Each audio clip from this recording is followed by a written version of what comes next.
So I again want to welcome everyone here. Thanks for joining us to our conversation with our recent residents who completed their programs in July. Welcome Yiannis, Virginia, Côme, Maria, and Indigo. So first of all, I would like to start with thanking to Sabancı Museum, namely Nazan Ölçer, Hüma Arsener, and Nazlı Beşer, for introducing us to the Marina Abramović Institute and their team Serge Leborn and Paula Garcia during the Akış Flux exhibition in 2020. So Paula and Serge introduced us to these two amazing performance groups. They actually initiated this whole journey, which has been a quite productive and fun process for all of us. So we wanted to share this process with you as viewers.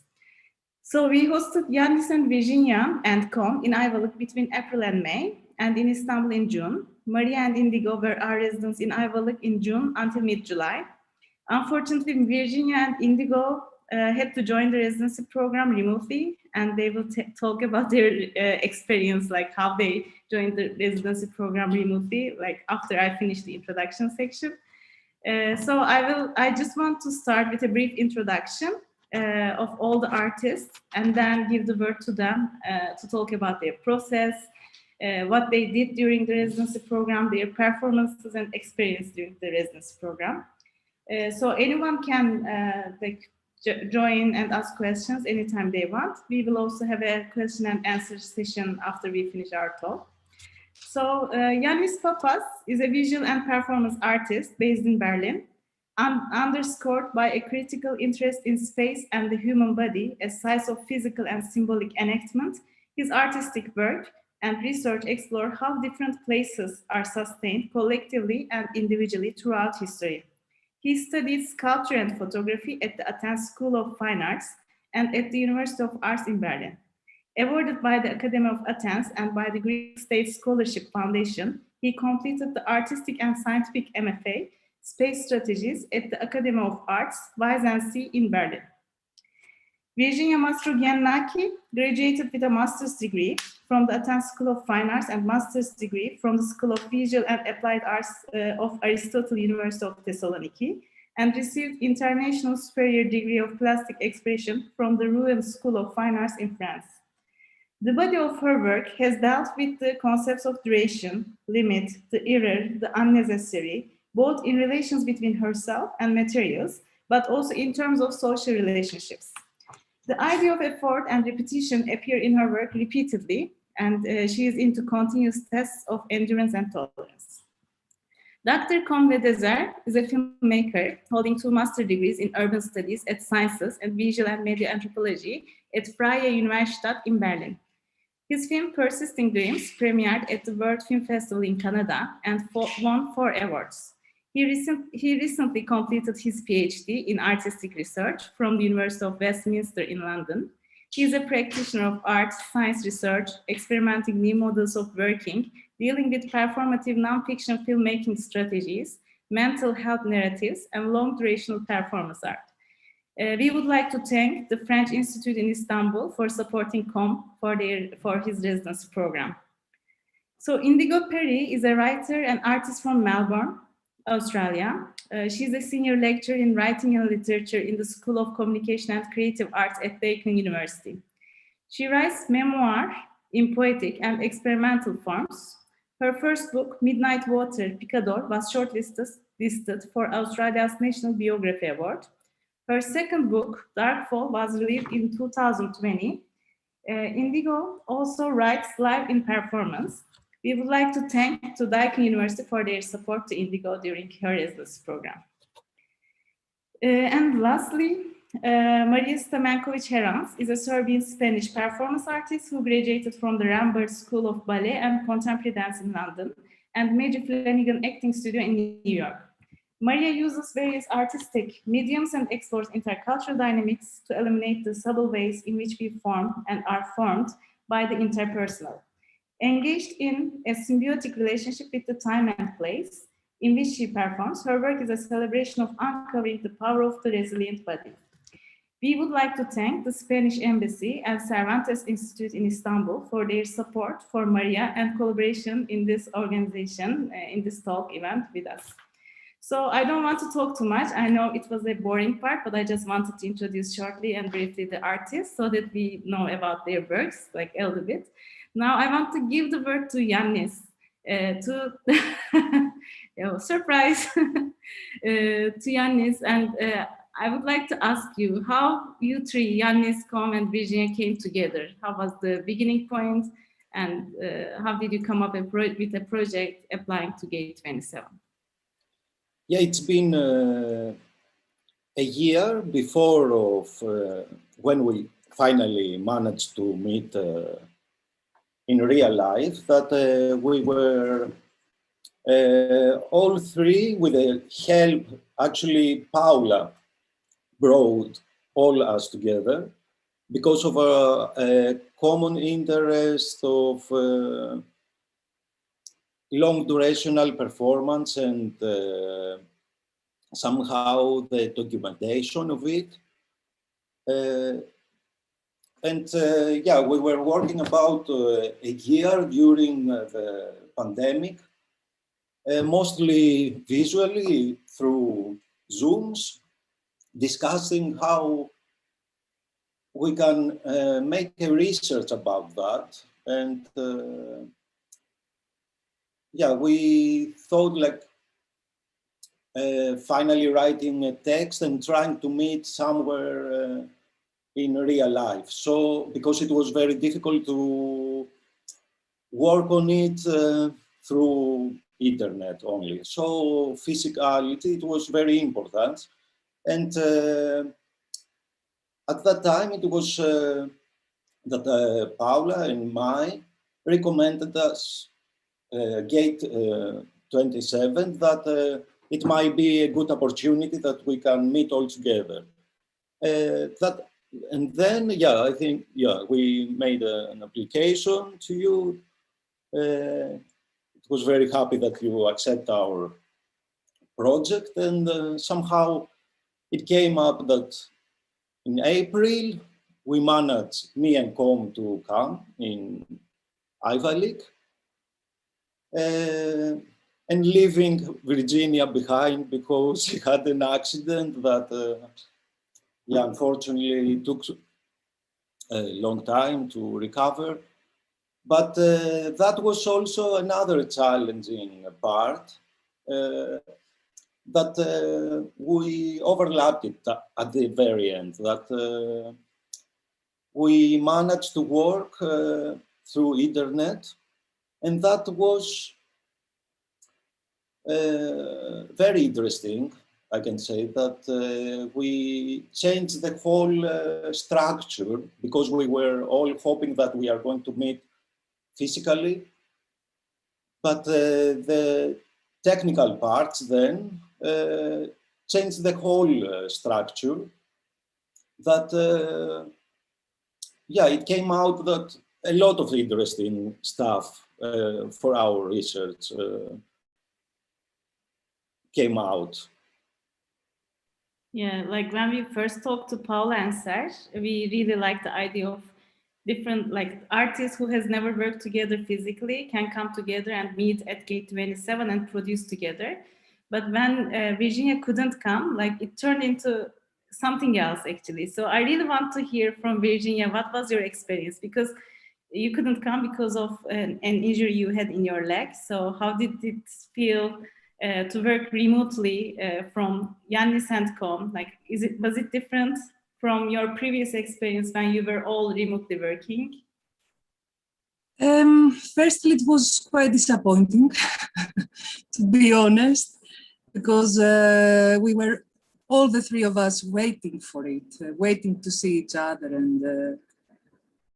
and have common time in a common place, etc. At the beginning, I think that we were all lost, quite lost.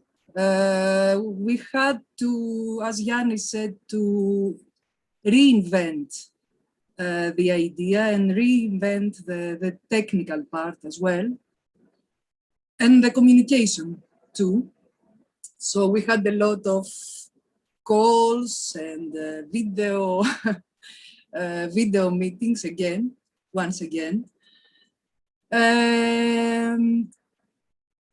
From my point of view, somehow it was quite mysterious, because I had to see from the eyes of the two other partners, see the space, feel the spirit of the project, and you know, make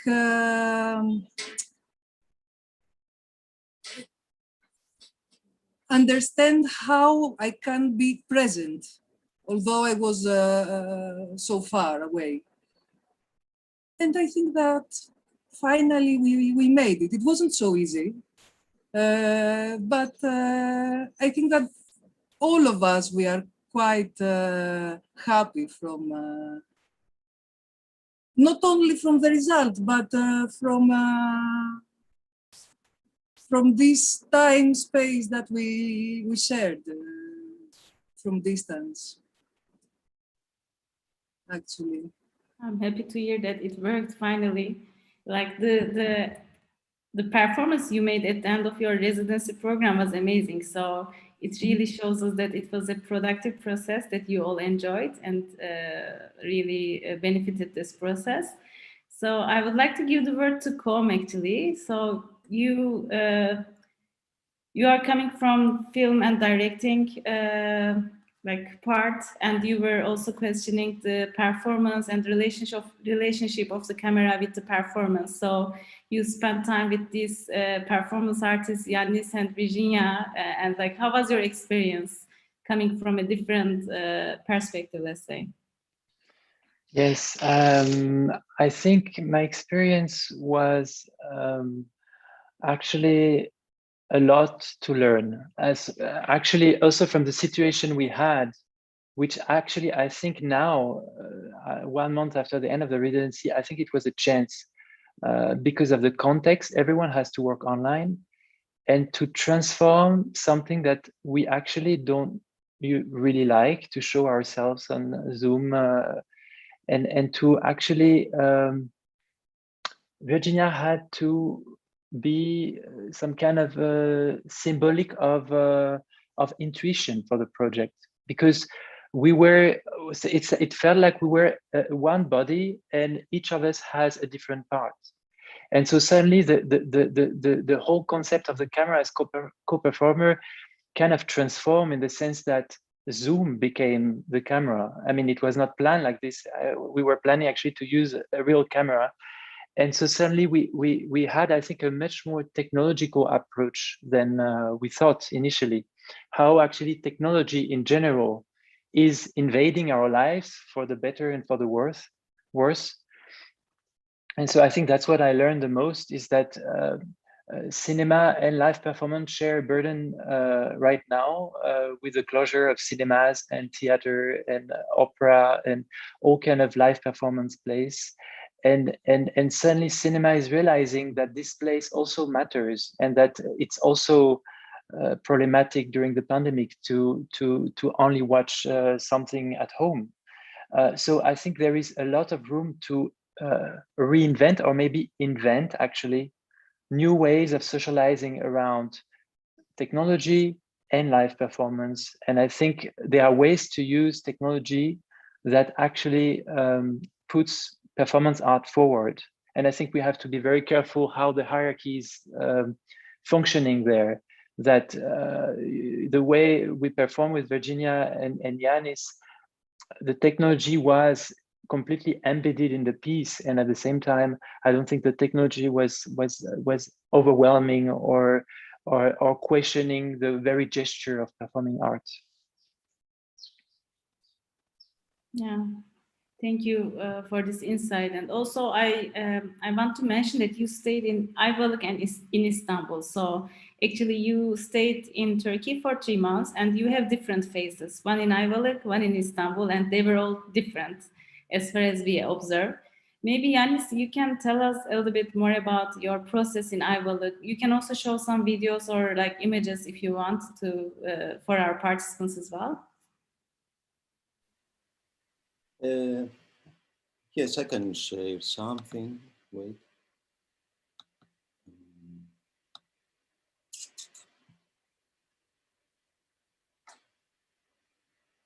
Well, yeah,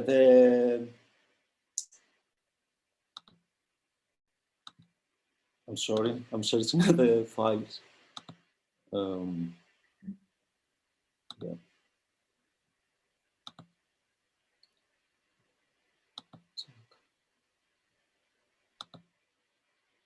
Oops.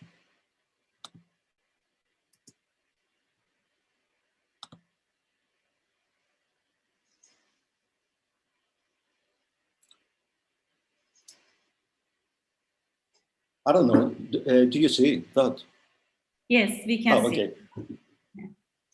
Well, yeah, the time was very different between Ayvalık and Istanbul. Let's say first it was more, yeah, in such an environment, an isolated environment. The time flow was totally different. So we had the whole time, the whole day to work on our projects. Yeah, I mean, even the everyday structure of our own life was different. I remember I was waking up on 6 o'clock in the morning and sleeping 10 o'clock at night. That yeah, it doesn't happen really to me that. So that was very interesting that that isolation and because we experienced also the full lockdown in Ayvalık at that time.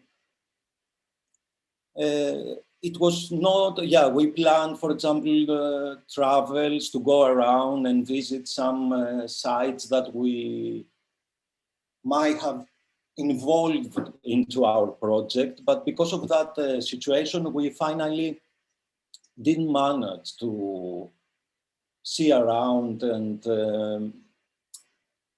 make the plans that we had at first on our minds. So because of that endless, let's say, daytime, I think we both, me and Côme, we had a lot of private also time that we, except of our project, we were working also in many different questionings and stuff. For me, it was very interesting that somehow I made a focus on the environment there. And one of the very strange, let's say, things that I noticed, it was the environmental issue that it's happening there. I mean, it's as you see on that video, it's only 1 quadrat meter that it's filmed, and digging actually garbages from the ground, it was endless, and somehow, yeah, during our project, I was also decided to work voluntarily cleaning the shores. So it was an everyday practice that that was happening in my everyday schedule, let's say, in my everyday program. Something more that it was pleasing for me, it was seeing how fast the nature was changing during that period of 2 months. It was springtime, so the nature was blooming there. And I think, yeah, that couldn't be unnoticeable. In every other week, you could see that the flowers were changing. So many fast changings into the nature that I felt like I wanted to capture also that. So I was working parallel on making, let's say, a herbarium, but more performative. So I was photographing flowers with my body as a vase, let's say, I don't know. But all those, it's such a long material and big material that I'm still, wondering how we can work with it, how, can be more research about those. Yeah, and then in Istanbul, the time it was into such a big city, it was very quick, let's say. We had a lot of interesting meetings with people, but somehow it worked well because the time frame, it was so limited that it pushed us to finalize our project, not finalized, but making a decision and release a performance.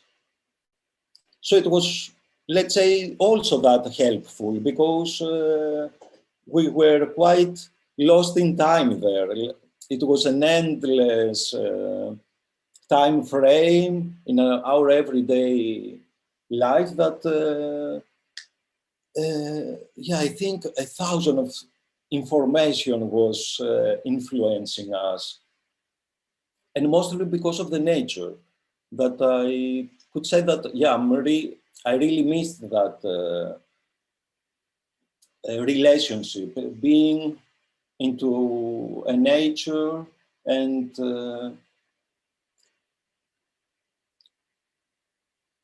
see every minute how it changed. I don't know if I answered. It was an answer. Thank you very much. I'm really happy to hear that. So actually, I would like to talk about your performance in Istanbul, but before that, I would like to give the word to Maria and Indigo. Maria stayed in unfortunately, Indigo couldn't come to Turkey as well because of COVID restrictions. So Maria, how was your experience in Ayvalık? Was it similar to Yiannis and Côme's experience, like more close to the nature? And can you tell us a little bit more about how you work together with Indigo? Well, I came to Ayvalık exactly when the lockdown was a little bit less restrictive, so I was able to take some trips to the city. My experience was, it's interesting. I because Indigo couldn't come, it felt like a really long, prolonged, like cabin fever year. Because one, I was alone as an artist there, so I was still working technologically, and there is like sort of like a positive aspect to it, but obviously you do miss the human body in the room. That's for sure. The energy is really different. And I could feel that was missing in a human level for myself, and I needed that as a creative artist in a human level to be fulfilled. So that sort of impulsed me to reorganize my days differently. And so what I also did, besides, I couldn't see the spring so much, but I could feel incredible heat in the region, and also the animal kingdom that I'm not used to living with. So that was very interesting reality that I needed to deal with, because I didn't grow up with snakes and Scorpios and really huge spiders around me. So I needed to readjust, and I really loved that fact that I had to be very sensitive in a complete different way to the heat and to the animal kingdom around me. And so I spend a lot of time in the sunrise and then the sundown with the sheeps. There was a lot of sheeps, and I spent a lot of time with the shepherds. And so I would really wake up in the morning and I would go and see the sheeps, and I would see the babies, and I would milk the sheep sometimes, and then in the evening, and in the end, I was even able to redirect the sheep. The last days, I would tell the shepherd to leave me, and so I would go with the sheep, and I would tell them where to go. So it was great. So I think I found my friends in the island in between the cabin fever moments, besides going and having some time with the locals. My time in Ayvalık was divided. One was in the region of where the residency is, and the other one was going into town and really like integrating with the way the life is in the artisanal spectrum. I enjoyed so much to go to these little shops, which we are losing so much in certain parts of Europe. I enjoyed so much this way of dealing with materials. I was fascinated by old ways of dealing with objects and so on. So I was learning a lot. And in the meantime, working in between with Indigo and our time differences, which was incredibly interesting for us, for our project, to deal with that. Yeah, like I was just going to ask that. So Indigo couldn't came, but you could manage to work together. Actually, thanks to this time difference, maybe it's turned into something that is really working well on your side. So Indigo, what do you think about this process? Like, was it difficult for you, or like how did you feel like this distance between Maria and also working together? How did it feel for you? Yeah, it was at times challenging. There was a big time difference, and in so many ways we were working with opposite realities. So we were in different hemispheres. It was night and day. It's winter here, and it was quite a cold winter and often below zero. And Maria would be on screen like sweating and telling me how hot it was, that it was 37 degrees. And one of the things that we found challenging was just the difference in energy, because for Maria it would be 9 a.m. and then for me it would be 4 p.m. So that was quite difficult to work with those different energies. But this all became very interesting in the experiments we were doing with the project, because we're working with ideas of transmission and the transmission of material between the writer and the actor. So the writer performer and the actor performer, and in a circular kind of thing, like feeding the material from one to the other and back again. So those difficulties in transmission and internet problems and all kinds of other things really emphasized to us how difficult the idea of transmission can be. And I think it kind of fed the experiments that we did. At first, we started off working with quite overtly with the different time zones. So we would give each other material to wake up to. I think I started that process late one day, so I sent some text to Maria that she woke up to, and then created some material that she sent back to me in response. And we worked that way with that sort of rhythm in the beginning. And that was a nice kind of opening up of the space, like introducing one another to the spaces we were working in. and connecting through that. But quite quickly, we moved to wanting to work synchronously. And then that brought up other challenges, mostly kind of internet and technology related. But I think that also gave an extra level to what we were doing, because we would improvise together in these experiments where I would write and speak what I was writing, and Maria would hear this material and she would voice it and perform it, taking the stories that I was telling and performing it. And we did various kinds, worked with several different kinds of protocols, experimental protocols, to do that, to see what would work and what was the effect of taking particular approaches in doing that. And I think we made some discoveries that fascinated us. For instance, I would have thought going into, I knew the idea of the protocols we'd work with, and that as an experienced writer and someone who's written and published books, I'm usually pretty confident in myself as a writer. But when I worked with Maria, and Maria was taking the story and telling it, and it was coming through my body and into hers, and coming through her voice and her accent and her different languages and her different life experience, it was kind of my story, or at least I had that feeling when I wrote it, because I write from personal experience. I don't write fiction, I write from life experience.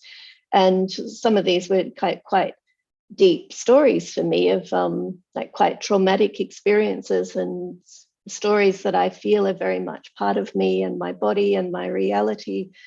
But then as Maria spoke them, it started to become really unclear whose story it was. And because of the protocols we were working at the same time, so I'm speaking the story and Maria is instantly, as she's hearing it, retelling the story, all sorts of interesting things started to happen. Like, for instance, Maria wouldn't know, as I started to speak a sentence, what the end of the sentence would be. So she would have to improvise in the moment, and that would mean often changing the story. And I started to feel like I was treading water really quickly and having to, like, really being pushed to the edges of my craft, where I was writing stories that I knew very clearly and deeply, but that were changing in the moment, and then I was responding to the changes. And we ended up, which is quite different to what we thought about we would do in the beginning. I have a life experience where two of my close family members drowned when I was a young woman, and that kind of became the essence of the work and where we could connect. And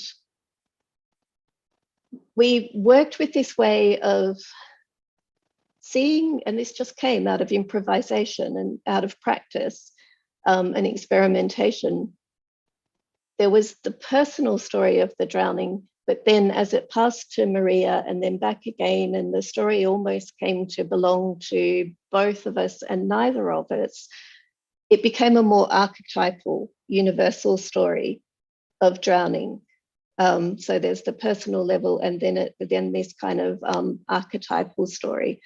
And I think that all of that experimentation was, while it was difficult, was kind of made more powerful and more nuanced by the way that we were working and the extra challenges there.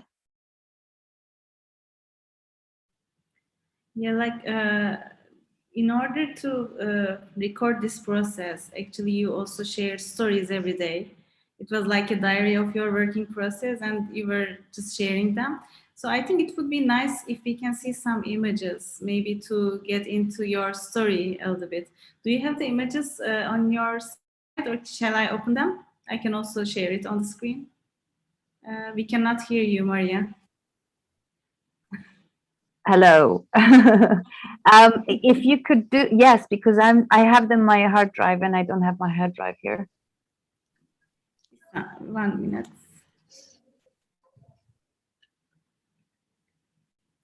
Okay, I'm searching for it and we will.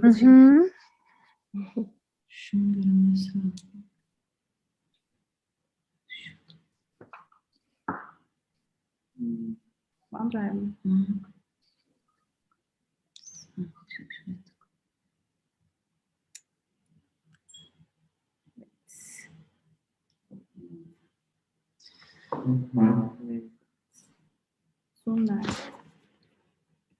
Sorry, technology.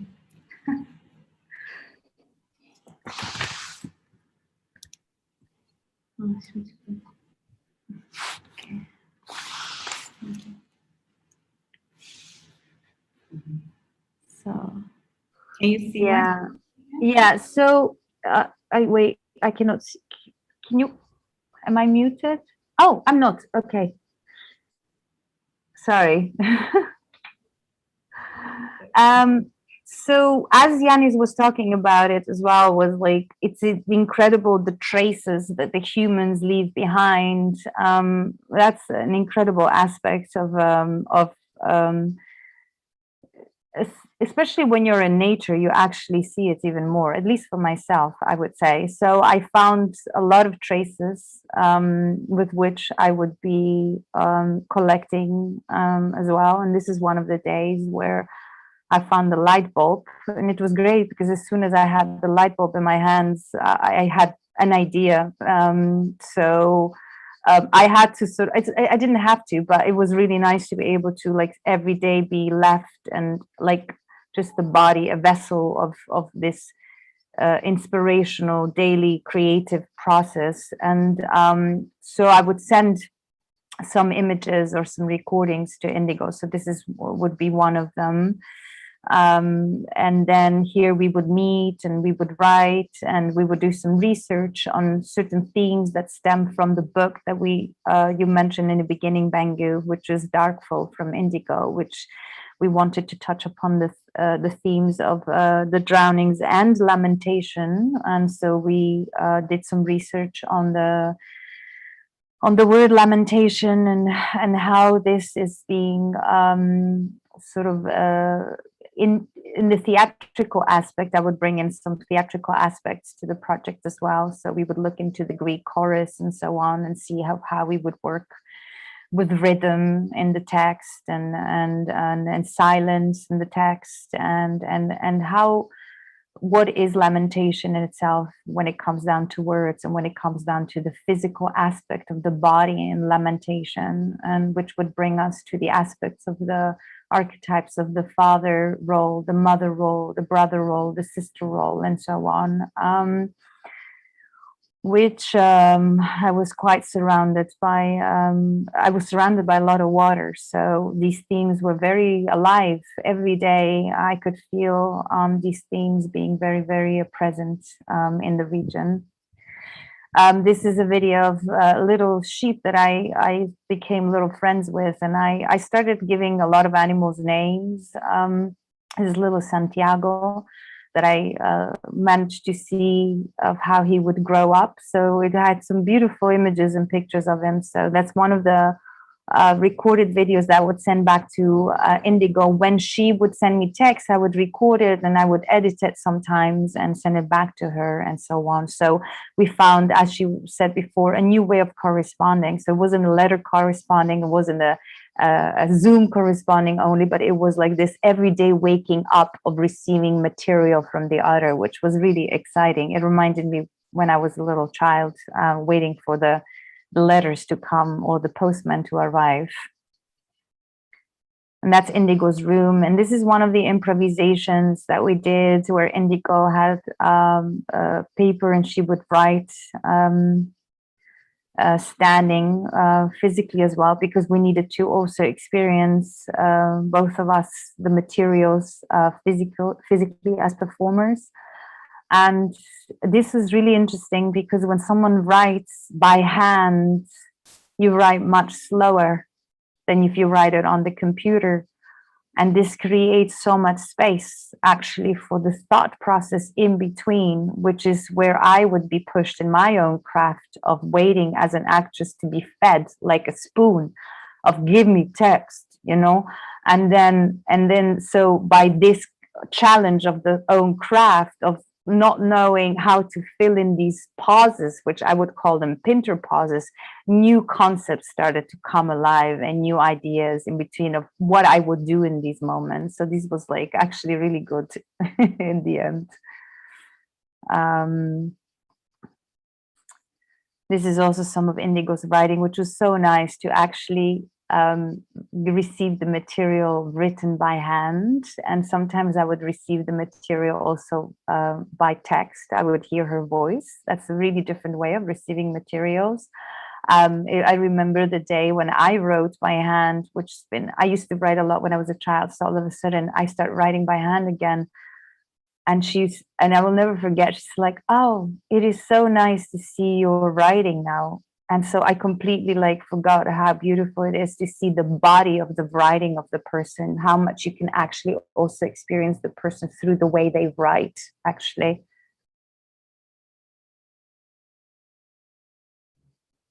This is Indigo's writing.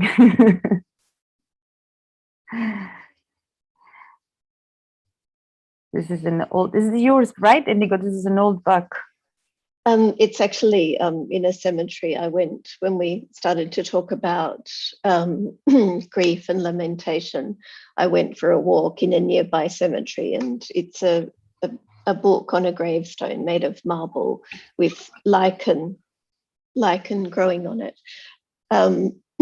In one of the experiments, the one where I was writing with the text on the wall, we sort of moved on from that protocol after that, but it was, I think, the first time we worked synchronously together, and there were some extraordinary moments in that improvisation because before we came to Gate 27, Maria and I had been having conversations on Zoom and Skype for some time, so we knew a little of one another's life stories. And that day I was trying to write, which is unusual for me, I was trying to write happy and sometimes funny stories as a kind of experiment to, instead of, say, writing the very sad stories about my late father and brother, that day I was just writing funny, happy stories about them. And I wrote and said the words aloud about my brother. I wrote, I was his little sister and he loved to make me laugh. And Maria began to cry so painfully because she knew that the life story, that this funny, happy story about these two children, that my brother would actually drown when he was 25 and I was 23. And she knew that, so she responded to it. And when she did that, I really felt her empathy, and I immediately changed the story because I could feel and hear that response from Maria as the performer. So it changed the direction of the story that I was writing. And that's an example of that kind of cyclical nature of the improvisations that we were doing, and how much we would respond to one another. And at another point during the same improvisation, because the material was coming so slowly, Maria started to speak in Spanish, and I don't speak Spanish, so I didn't know what she was saying, but it caused me to pause and listen. And even though I didn't know what she was saying, it was still bringing up all kinds of things that I wanted to respond to. And in fact, we kind of we did change our protocol after that, because in that improvisation, it was more like I was giving Maria something, as she said, kind of feeding it to her. And after that, we decided maybe it worked better if she, in fact, stole the material from me rather than me feeding it to her. And that developed out of this improvisation, and that seemed to work really well for us. And then in turn, I was kind of stealing it back from her as she worked.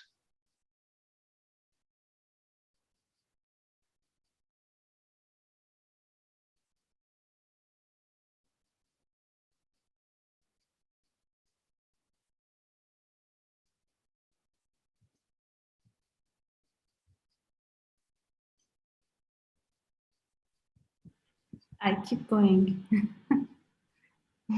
Santiago.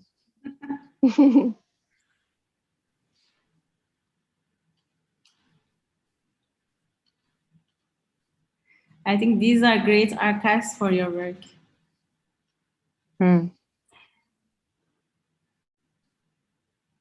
So there are many actually, but you can also see these on our webpage. We also put some of these photos on our webpage.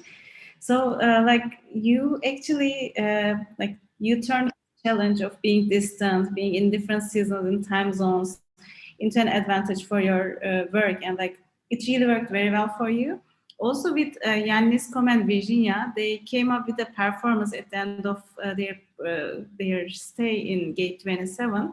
So I actually want to talk about this performance as well. It came out of these challenges of communication differences and like misunderstandings when you make communication through this using internet and Zoom. So maybe Côme, you can start by telling your project in Istanbul. And I also would like to hear Virginia's opinion about that, because she was the one who was directing all this performance from like remotely.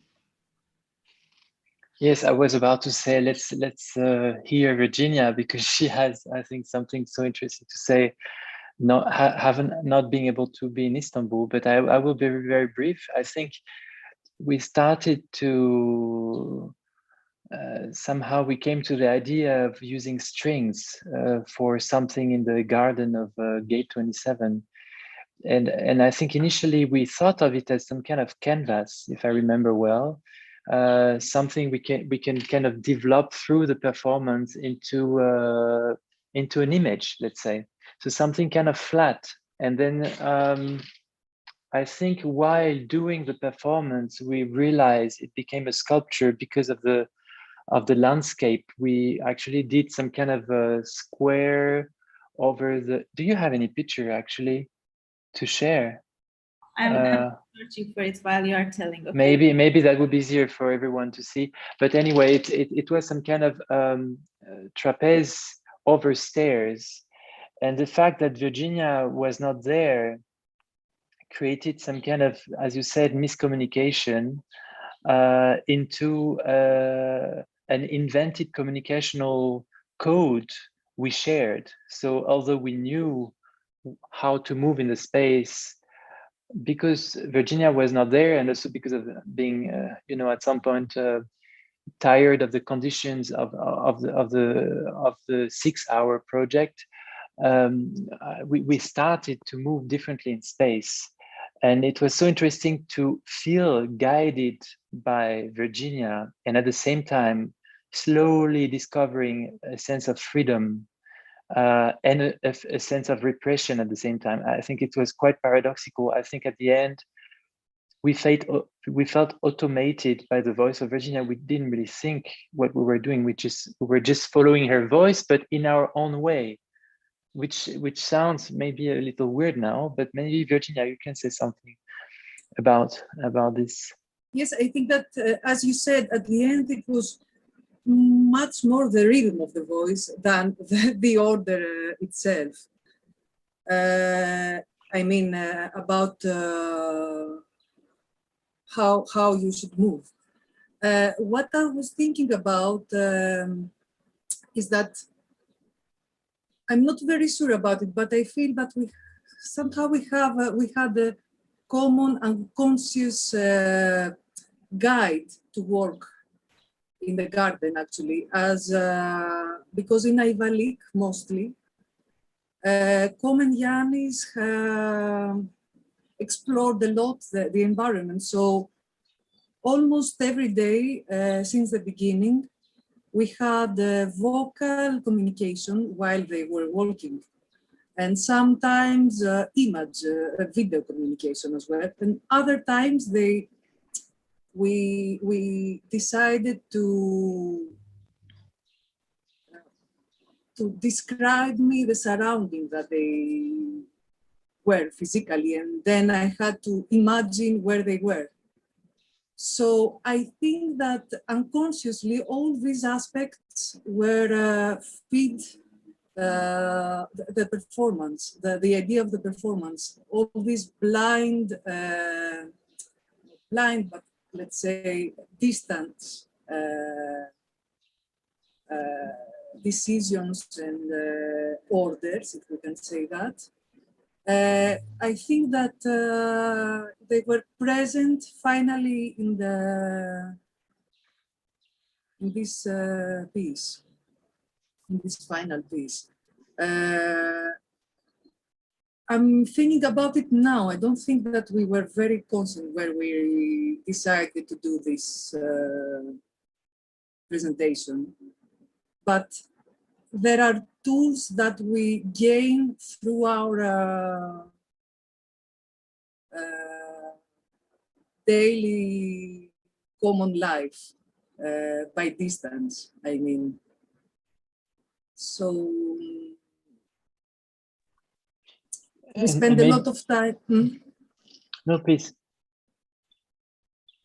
No, I think that the garden itself is one of these aspects that we wanted to present something in nature, in an open environment, and the decision of this almost presence or vocal presence that we had has to do with all this previous communication between us. Somehow it has changed the order of working, because actually I received a lot of information. I received images and experiences from Yiannis and Côme, and then I had to understand them, and I had to feel how they feel or how they are in the nature. And I think that we reversed somehow this relation. Yes, I think actually that's actually maybe the most interesting part of the collaboration for me, that there was a need of trust between us. I mean, Virginia talked about blindness, but actually Virginia had quite a central role in the whole process. Maybe it sounds unrealistic, but the fact that we were not only working for ourselves in Ayvalık, we were working for someone who was physically not there, I think made a lot of difference. And suddenly I realized that there might be a connection between technology and intuition, which I never thought was possible, that actually technology can be used to come together at a very deep level, where we don't use our eyes, we don't use our hands with the others knowing. We have to, I think also Indigo, Maria, the way you describe your work is fantastic. I think it's very close to that as well. And that is very, very interesting, because it was something not planned. Suddenly we had to work with it. And now when I use technology like even today, I think I see it a little bit differently in my daily life. The potential of it, at least, yes. Yiannis, do you have something to add? Yes, I thought what Virginia said before, how the nature was combined, like because during our collaboration we were settled in Ayvalık, so we were having phones in the nature and were asking Virginia, and now where should we go, left or right? But she didn't have an idea where we've been. So she was deciding our route, let's say. So we were discovering stuff that it was not from our decision. It was like sharing in a different way the experience of the in situ of the site-specific place that we've been. And that surprise, let's say, that we experienced at that time, it was also very strong during the performance, because if you remember, during these 6 hours that, okay, it's in 6 hours, an earthquake happened, then a rain and a storm happened. Sunshine came out like sweating from the heat. And yeah, it's like that. I wanted to say that finally that experience of performing and being into that state of mind brings so many thoughts and actually makes the experience so strong that it's much different of while we are searching something, but performing it.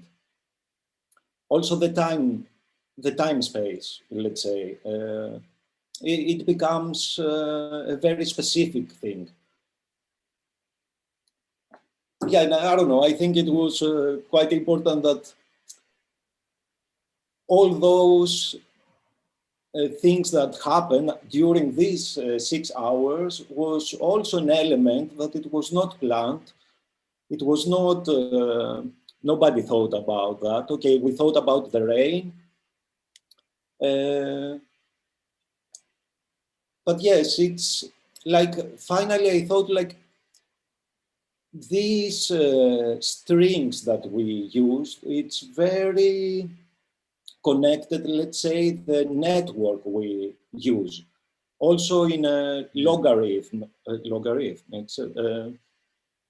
manner that we know somehow how it functions, but we are not sure finally how it will turn out.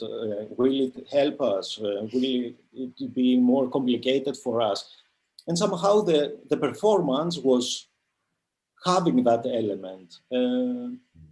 It was a lot of mistakes, for example, that we thought about that we might not hear Virginia giving an order, let's say, because it was a car passing by and the noise didn't help us to hear that, or making mistakes like when she was giving the order from which side we need to step or to put the strings. And as a personal experience, I could say that it was, let's say, first time that somehow I experienced physically how logarithms are working. Yeah, after a couple of hours, I could understand what Virginia had in her mind, like what was the next order before saying it. Yeah, and that was quite, yeah, for me it was very interesting how it, yeah, it happened finally, and the process during that. Yes, Virginia. I would like to share something that I think that it is quite interesting about the empathy during the performance. I remember a moment that it was raining very hard, and I was worried about them because it was something about the 4th hour or something like that. And I asked them to stop no, after the rain, I asked them to stop and stay in the sun to dry. But afterwards, after the performance, where we had talked, they told me that it was super hot actually, and it was. They were not, they were not cold at all. It was the opposite actually, and I think that that's something very interesting, that in a way we had to, maybe for me it was stronger because I was away. I had to feel the physicality of it, their physicality, and imagine their tiredness as well. And if I remember well, at the end, I was worried, and I was trying to not to make them walk a lot, because I was imagining that they were tired and they're wet and they are exhausted. So if we see the drawing, the string drawing, the part that is in the downstairs of the hill, it's much more dense because of it, because I was trying to make them in circles in the most easy part. So I think that this was a very interesting experience to share with other people. It was all spontaneous, and so like the energy was so vivid in the space, even though you were distant, and the whole energy was spread around the garden of Gate 27. It was really amazing. So, and during your stays, both Maria and Indigo and Yiannis and Côme, you met with Perform Istanbul, and you also talked about how to record these long durational performances, how to leave some traces of them to the future. So can you also talk about how you turned this into a sculpture, or like how you documented this performance?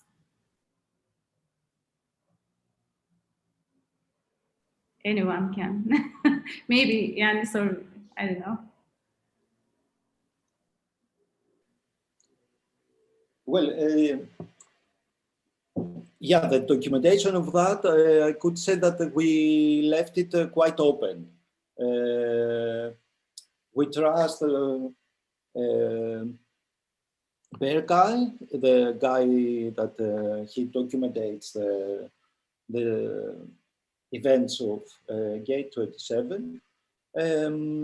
So we let him totally free to decide how he's going to document the whole performance. Yeah, finally, we were discussing also with Melissa and you what we should do with the site-specific installation that was finally created on the garden.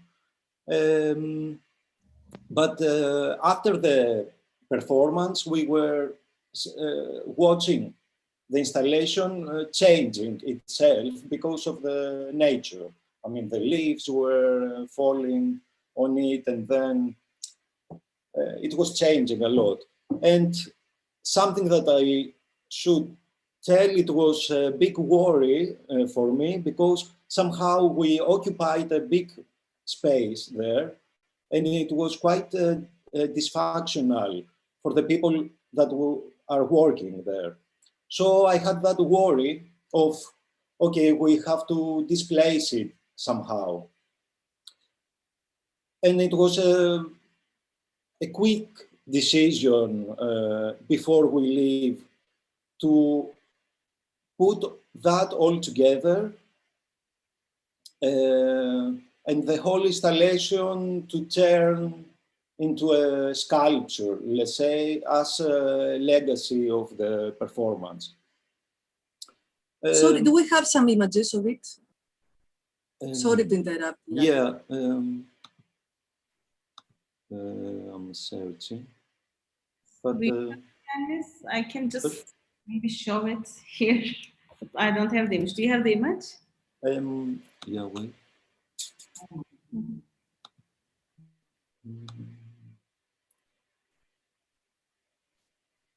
Oh, where I have it?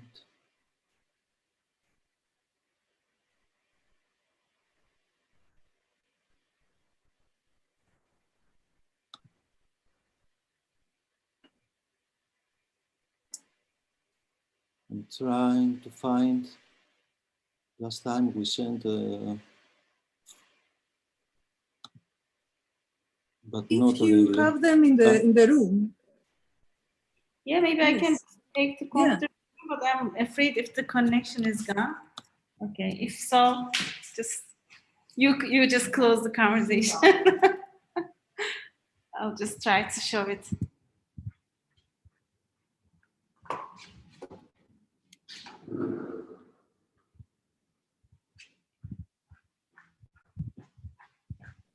It wasn't so close. Sorry, I didn't. No problem. No. It's here.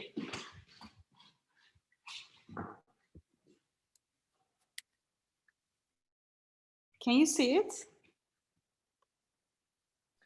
It's so interesting because the colors look so different from the real colors. It looks green. It looks green. It's actually, yeah, I mean, mostly green, but it has a lot of red too. Yeah. It looks like a fisherman's net caught.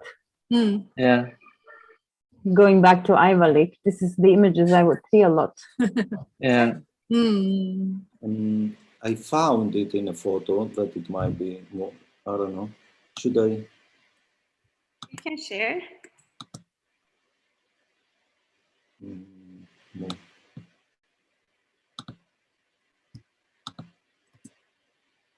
Yes. Is it visible? Yep. Yeah. Yeah, and the decision, let's say, it was like having only 3 poles that we have been 3 performers and put all the strings together, giving the more intention of the final color that was presented. And yeah, because of yellow and blue, it was becoming green. So the same color, let's say, of the garden. So yeah, that's.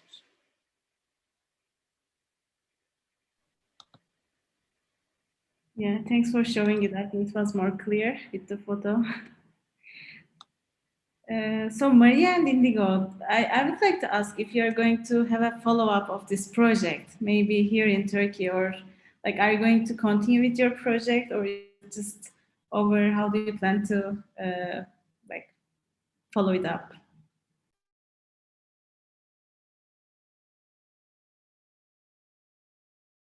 Well, we are hoping to be able to perform it actually. So it would be lovely to actually come back to Turkey because we met in Turkey through Paula and Serge last year at the Sakip Sabancı Museum. We developed most of our ideas and protocols in Turkey. So it'd be very nice if we could actually perform it once the performing centers and institutes are beginning to program international artists. Yeah, so that would be our follow-up, at least that's what I'm thinking. So yeah, putting out some energy and feels out there in your regions. We did. Just to add to what Maria is saying, we spent quite a bit of time through our experimentation and improvisations of coming up with protocols for a performance. So we do have particular ideas about how the performance would work that we hope to be able to share soon, and yeah, hopefully carry through with a performance when we're able to do that. And we are looking forward. Can I say something? Sure, please. No, first of all, it's very interesting to listen, the artists that we know, since some time.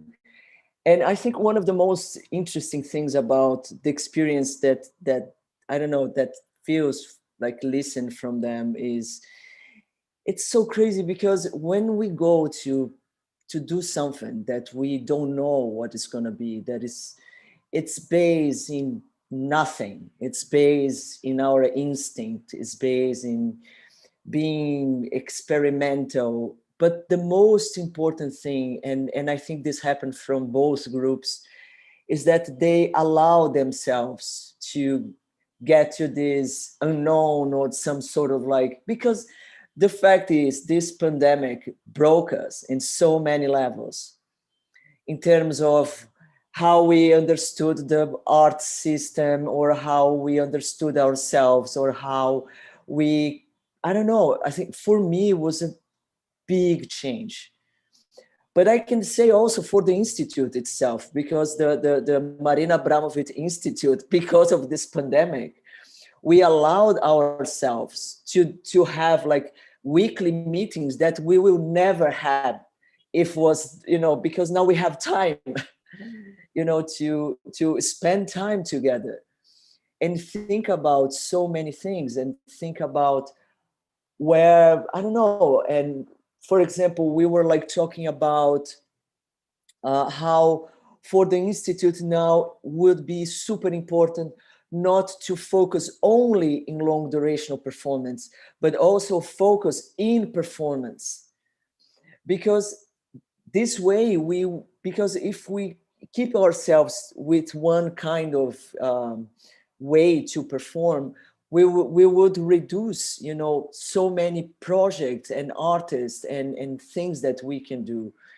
So somehow, and this is about all of us and you guys doing this residency, being so, I don't know, be more experimental. Don't be so project oriented, oh, I have to do this. Because my feeling, and this is pure instinct, because I feel that this kind of process that Maria and Indigo, Virginia, Yiannis and Côme, they did, I am sure that the outcome of this will be incredible performance pieces in film or in live performance or performance installation, whatever. But the most important thing that we were talking a lot during this pandemic, it's about the process. It's really how the process is so important for the artist, because somehow the art became this kind of business oriented, market oriented, and all of this, that it's okay.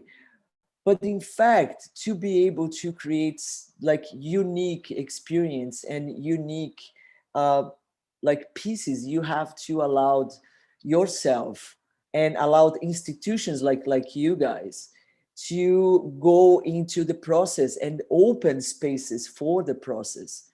So because doing this, that we will have things, I think, in the future with incredible value, in a way, unique experience, experimental things that we never saw before. So I don't know, for me, listen the artists today, it's really wonderful, because it's clear that it was experimental. That was something that probably sometimes everybody was lost. Sometimes people are oh, well, what are they, this kind of thing. But this is the process, because man, this is life. I mean, sometimes we know what we are doing. Most of the time we don't know what we are doing, but we do it anyway. Yeah, that's great comments. Actually, really, we were the artists were all in an unknown zone. And I think it's so liberating to be in that unknown zone. I think no one was even stressed about it. I think this was the beauty of this whole process for each group. So, like anyone who wants to comment or ask questions, so. Yeah, I just wanted to add in like the part with Paula and what Bengü and what everyone speak about dealing with uncertainty.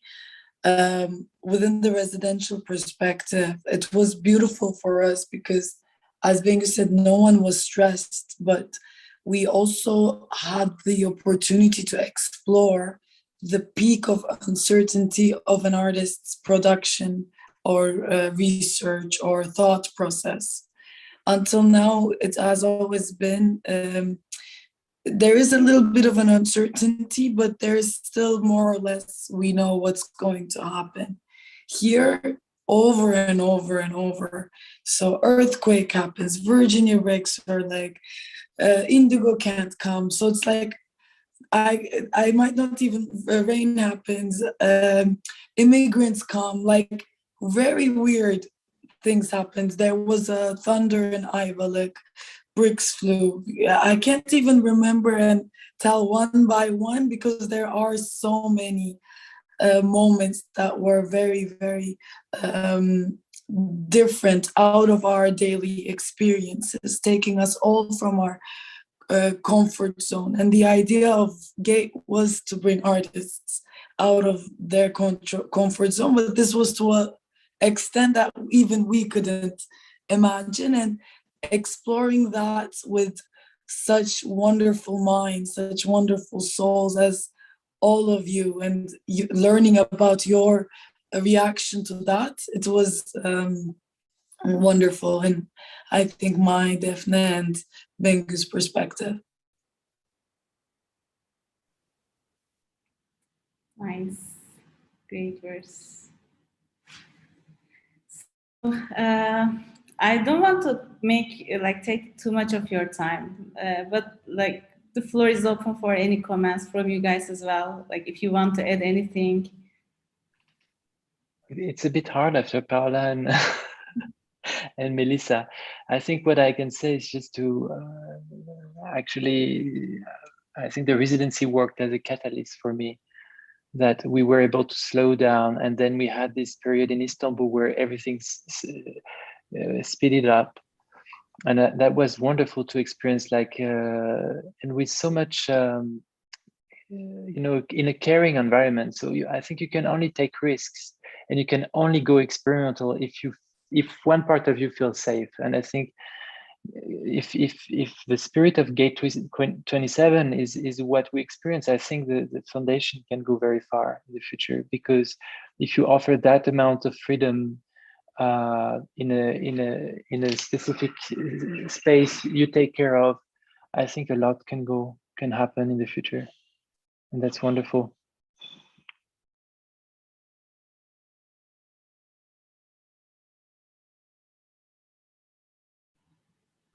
I just want to say thank you to everyone involved, and to the care, and to the surroundings, and to Paula and all the artists. It was really great, and I really agree with Paula. It's so much of the process that we sometimes don't share within the art market. Yet I'm coming from the theater and dance, and it's all about process. Actually, you do get the show, but you're 2 months, 4 months building a show. So in the performing arts, I really think it's important that we have this, as the word Côme was using, catalyst. You know, it's like the humans being together and making work together, and seeing the process of that interaction, I think is very important. So it was great to be there. And I was not in Istanbul, I was in Ayvalık, but it was fantastic. So thank you so much for everything, very much so. Thank you all. It was wonderful for us too. Yeah, I think Virginia wants to add something, right? No, I just totally agree, even if I experience it very different. Thank you a lot for everything, for being there and being so really, as Côme said before, so open to nothingness, to emptiness, actually, because both the two groups, we had to reconstruct everything. So it's a very generous from your part that you trusted something that we even us, we didn't know, we knew nothing about it, actually. Yeah, I hope this is just the beginning of a very fruitful process that we are going to go through all together with the artists, with Marina Abramovic Institute, with Paula and Serge. Like, I would like to thank you very much for this introduction. I hope this journey will continue longer. I once again want to thank you, the Cervantes Institute and Spanish Embassy and French Institute in Istanbul, for their support for this program. And everyone who joined this conversation and spending time with us. This conversation will be on YouTube, so you can also watch it again from YouTube or share with your works. Thank you. Thank you. Bye, world. Thank you, Mike. Thank you. 27. Thank you, guys. Yes. Thank you for this Thank you. opportunity. Thank you. Bye. Bye. Bye, everyone.